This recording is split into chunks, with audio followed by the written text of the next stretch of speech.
All right, everybody, let's pull that tarp. My guest today is Super Bowl champion, Pro Bowler, NFL analyst, MMA commentator, the one and only Ryan Clark. Welcome to Everybody Pulls the Tarp, Ryan. Hey, man, how you doing? You know, I'm starting to kind of get used to the MMA thing. It's still a little weird and a little different. I forget that I actually have a show with Daniel Cormier, and so it's pretty cool to hear it when I'm introduced. Well, we're going to get into it all, Ryan. Where I want to start, is way back. I want to, go back to just after your time at LSU. You go undrafted and then get signed by the New York Giants.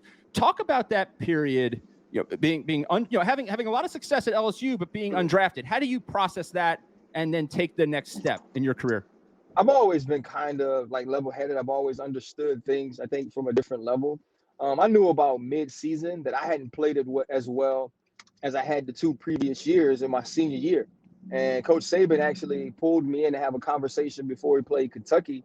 And he was like, Ryan, I've just never seen you play like this. And what I told him was, I was like, look, Coach, I'm not making plays. I was like, our corners aren't playing well.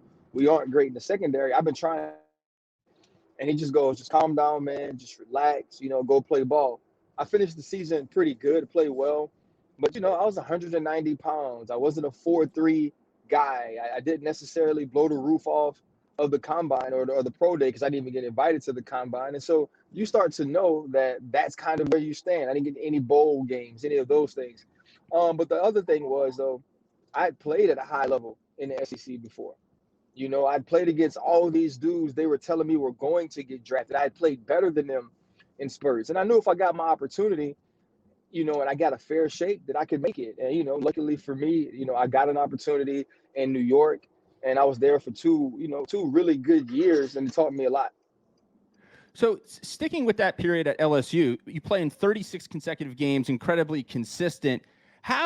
Any secrets? How did you stay healthy? How did you stay consistent, in that regard? Hard thing to do. It's crazy, man. Injuries, you can't necessarily control them. Somebody rolls up on your ankle, or you blow an ACL, or you hurt a shoulder. You just can't control those things. But when I think about my total career, I never missed a high school football game. I didn't miss a college football game. I missed a few games in Washington. I missed 2 games for my shoulder. And then, obviously I got really sick in 2007, and I missed a lot of games that year. But I think, getting 2 organs removed and a piece of your liver should give you an opportunity to miss a couple of games. But other than that, man, I stayed really healthy. I was really blessed in that regard. And I think that leads to having long careers. But in college, you feel invincible at 18, 19, 20. You'll run into anything. And it's not like you weren't enjoying your Saturday nights in Tigerland. So I was being a college student. I was living life, and I played the game at a high level, and I played extremely hard. I didn't think about those things. I didn't care about those things. And luckily enough, I was blessed to be healthy. So you got to have a little luck. You got to be a little naive, and you just got to go with the flow. We're going to get into the whole experience in 2007 in a little bit, because obviously there's a lot to discuss there. When you get to the NFL, what's the biggest surprise for you at that point? That it wasn't as hard as everybody said it was going to be, honestly. That it wasn't as hard as everybody said it was going to be. Yeah.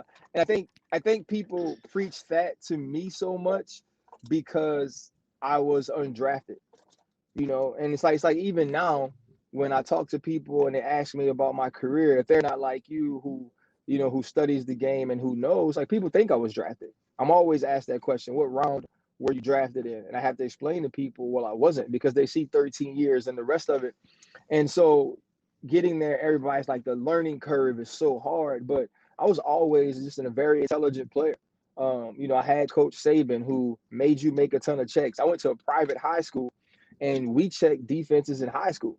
And that was, it was my job to get us in the right defense. So I'd always done all of those things. So intellectually, the game was easy for me, and I knew I was on the right path. And I knew that from an intellectual standpoint, I was different when the veterans started making fun of me, right? When veterans started calling me a nerd, when I'd make a check or get the whole defense lined up, and veterans would say things, oh, look, it's Mr. Smarty Pants. That's when you know you're on the right track, right? Because they start to feel it a little bit. There starts to be a little bit of intimidation, like, oh, this 21, 22-year-old kid can handle everything they throwing at him. And I played every position as a rookie. I played dime, I played strong, I played free, I played nickel. And so being able to do that is honestly what helped me get into the league. And so I just think it was a little simpler from a mental standpoint than people explained it to me. And the other thing is like my first play, I'm on punt, I'm on the gunner on punt. We're playing the New England Patriots in the preseason. The two guys standing across from me, and this is honest to God truth, were Lawyer Malloy and Ty Law. That's the double jammer on the other side. And so like I'm all nervous. I'm not realizing that like Pro Bowl and all pro players don't play hard in the preseason. So I'm basically shaking in my boots like these two dudes finna hem me up and throw me under the Gatorade jug. And so like I shake Ty outside, I split Lawyer to the middle, I get down, I make the play, and I was like, oh, this is the NFL? I'm good. Obviously it wasn't that easy, but it was just some of those experiences that at least let you know you belong. So I want to go back to the point you made, Ryan, about the veterans starting to make fun of you a little bit, starting to pick on you for being so well prepared, maybe processing things intellectually a little different than others do. So at that point, do you feel like an outsider? Do you feel like you belong? Do you feel like you're just bringing something different? I mean, you definitely don't feel like you belong being an undrafted guy because people don't really treat you like you do belong. They don't necessarily, I'm there with Jeremy Shockey, who's the number 1 overall pick that year for the New York Giants. He's obviously treated much differently than I am, and the other picks. And so, no, you don't feel that. Like you feel the urgency of having to be better than everybody. You feel the urgency of having to be different. I remember when we left from minicamp, you couldn't bring your playbooks home. And this is before iPads and all those things. So your playbook was actually this stick binder with all the papers. And I had become friends with the young man that worked the front desk at the hotel we were staying at. And he let me run off like 200 pages of copies so I could bring home the playbook. And, I just remember just little things like that was always the way I approached it. I really wanted to feel like if I didn't make it, I had given everything I could. I had done, turned over every stone. I had looked under every rock. And that was my approach. And so, you still feel like an outsider kind of until you make the team. And I think, and once you make the team and you're in the locker room with the 53-man roster at the time, 60-man roster if you had practice squad, now you start to feel like, okay, I'm one of the guys. And, the older guys are like, hey, man, I'm going to pick you up and take you to a Nets game tonight, or we're going to go out to eat. We'll scoop you up. Then you kind of start to feel like, okay, man, I belong with these dudes and they've accepted me. I love the story there about making the copies in the hotel office to get an edge and get a little more information, like a little more time with the playbook. This show is called Everybody Pulls the Tarp, and it's all based upon a philosophy that I have, that great teams and great organizations are powered by individuals who contribute in unexpected ways. And it all goes back to one of my first internships. I was working in New Jersey, Okay. not too far from Giant Stadium, for a Yankee minor league team. And I show up thinking I'm going to learn the business of sports, and they tell me to bring a pair of old shoes, a pair of old clothes, and be ready to help the grounds crew pull the tarp on and off the field. Right. And my listeners have heard this story many, many times, but it's one of these stories that has stuck with me because I pulled the tarp 15, 16, 17 times that season. And then as I went off into my career, which wasn't in sports, I began to realize that the most productive, the most successful, the teammates I wanted to have around me and whatever it is I was doing were these tarp pullers, these people who were willing to go that extra mile, to do a little bit extra, to print those 200 photocopies, to do whatever it takes to be successful. They weren't going to say, this is my title, this is what I'm entitled to, this is my job. They're willing to do whatever it takes. So I love that story, Ryan. As you think about, your career, and again, 13 years in the NFL is no small feat. That is quite an accomplishment, in the league. When you think about your ability to prepare, how did you maybe go about your preparation differently than others that drove some of your success? I think it evolved, right? My preparation evolved. It evolves as you get more money, obviously, because now you can, hire more therapists at different places. But it was always big on film study. I still remember, it's a story. It's a pretty cool story, I guess. My first year in Washington, my family didn't come up because I was picked up the day before camp. I basically waited 16 weeks to be released because I was like, I know at some point they're going to just pick somebody up who's a better football player than me. But my family didn't come up. So, obviously I wasn't getting good home cooked meals from my wife. So I go to Boston Market all the time. So I would go to Boston Market. And at the time you had disc, right? So you had to put the disc into your computer or watch it or whatever. And so I would just go to Boston Market and then just go back to the facility to watch film. And so I remember, man, it's like 9 o'clock. Joe Gibbs is the head coach. He has that voice, hey, guys. And so I hear him walking down the hall. I'm about finished watching film. And I was like, you know what? I should just pretend like I'm going to use the bathroom just so he sees me, right? Just so he even knows I'm here. So I do. I walk out. He bumps into me. He's like, hey, Ryan, how you doing? I was like, hey, coach, how are you? He's like, what you doing? I was like, I'm just sitting here, coach, watching some film, catching up on some third down. So I had started playing by this point, and he starts the next meeting, and he's like, guys, I was walking out of my office at 9 o'clock last night, and I saw Ryan Clark, and he was here studying film. He's like, no wonder why he's played dime for us. He's played the nickel. He's played strong. And it's so cool when my first actual action for Washington at the time was the second half of the Giants game. Tom Coughlin had just released me that May, told me I wasn't big enough, wasn't strong enough to hold up in the league. He didn't think I could be a safety in the league. And I'm using the urinal. It's weird. And my safeties coach is next to me. He's also using the bathroom, which makes the story weird. And he looks at me. He's like, can you play strong safety? And I was like, yeah, coach, I know it. He's like, you're in the game. And that's how I played. Honestly, whether I knew it, the information or not, I would have lied and said yes, but I did know it. I understood what my responsibilities were. I go out, I play well in the second half. He starts to give me more and more opportunities. Matt Bowen, who was the starting free safety, goes down 2 weeks later. I'm inserted as the starting safety. In the next 2 years, Sean Taylor and I are the safeties for Washington.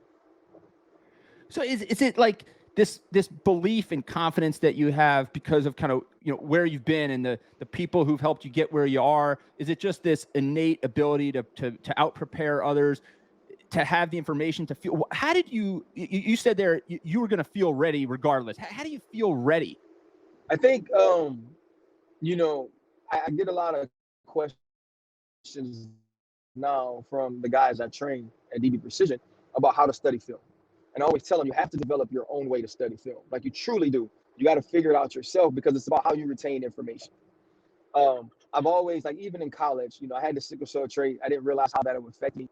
But I was always first when we ran 110s, when we ran gassers, 40s. I was always that dude.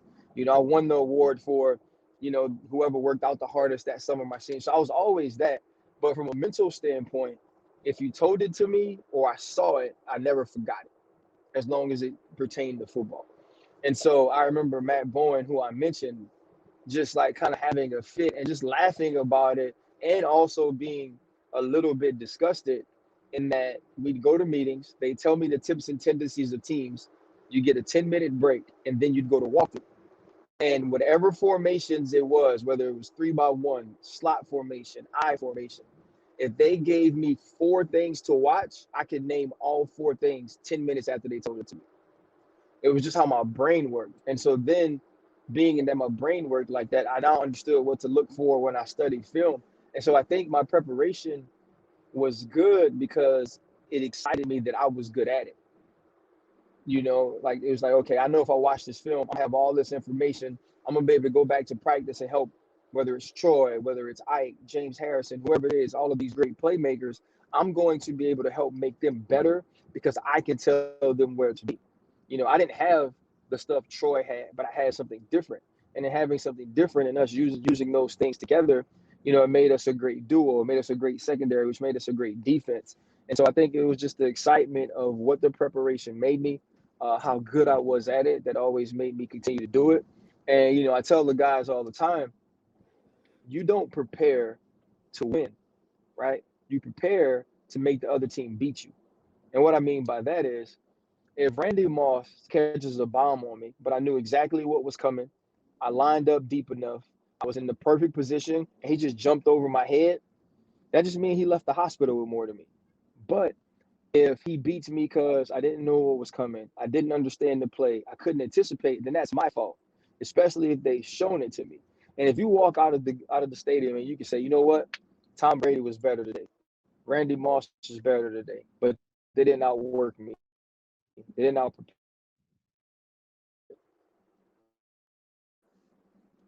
I love that, Ryan. I think, one of the things that stood out to me there is, I mean, so much, but when you unpack it and you talk about knowing, like, learning how, like, each individual learns, right? You figured out how you needed to watch film, how you needed to process the information. Like, one of the things for me is, like, I like to read a lot, but I don't necessarily retain the information really very well. So I'll, like, highlight and underline a book as I'm reading it. And then, like, I'll come back to it a month or so later, and I'll kind of flip through the things I highlighted, and I'll write down a lot of the stuff that I highlighted or underlined onto index cards, and then I'll just stick them in a box. And then when when I'm looking to kind of gin up some creativity, or I think about a topic, I'll go back to my notes, in the index cards or in a notebook. You have to kind of learn, I think, like you described there, how everybody's going to process information. Everybody's going to remember things differently. It's about figuring out your own processes, right?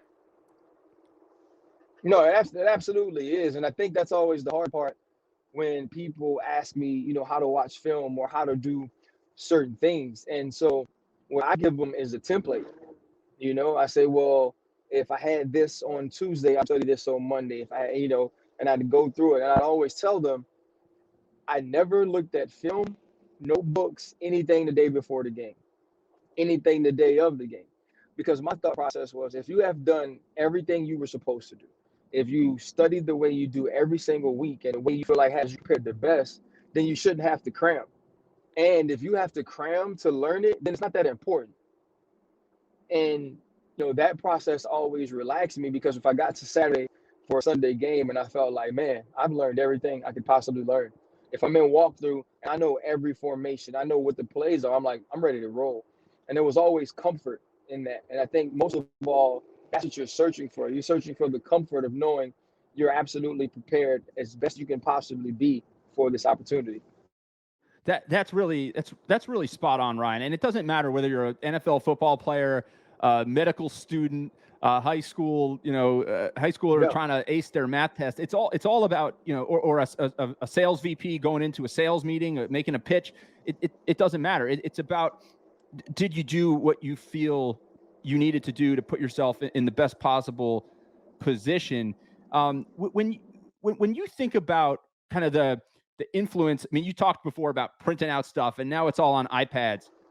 When you talked in the past, when you reflect on kind of where the game is today, iPads, data, analytics, camera angles from every direction, do you think that we're almost at like an information overload point now? Sometimes I think sometimes we know too much. We know too much about one another. We know too much about ourselves. And from a learning standpoint, as sports is concerned, I just think you can now overanalyze. You can start to look at things too deeply, because sometimes it is surface. Sometimes if you understand that, Ezekiel Elliott is the way the Cowboys like to move the ball best, then understand he's going to run in between the tackles. Don't overthink it.